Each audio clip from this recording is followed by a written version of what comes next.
আসসালামু আলাইকুম সবাইকে। আজকে তৈরি করব পুঁইশাক দিয়ে একটি রেসিপি। পুঁইশাক দিয়ে কি করা যায় আচ্ছা, পুঁইশাক দিয়ে ডাল রান্নার রেসিপিটা তৈরি করি। প্রথমে পুঁইশাকগুলোকে কেটে ভালোভাবে ধুয়ে নিতে হবে। ভালো করে না ধুলে অনেক ধরনের ধুলাবালি থাকে, খেতে লাগলে বালি কিচকিচ করে।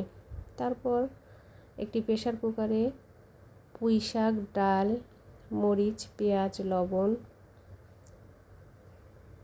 হলুদ এবং আদা রসুনের পেস্ট, সামান্য পরিমাণে মরিচের গুঁড়া দিয়ে এবং অল্প একটু পানি দিয়ে ভালোভাবে নেড়েচেড়ে আরও একটু পানি দিয়ে ঢেকে দিব। তারপর প্রেসার কুকারে 3টা সিটি দেওয়ার পর নামিয়ে নিব। 3টা সিটি দিলেই সিদ্ধ হয়ে যাবে। অনেকে চাইলে একবারে তেলে দিতে পারে, কিন্তু আমি পরে তেলে দিই। এই জন্য একটি কড়াইয়ে পেঁয়াজ এবং রসুন সাথে পাঁচফোড়ন দিয়ে লাল লাল করে ভেজে নেব।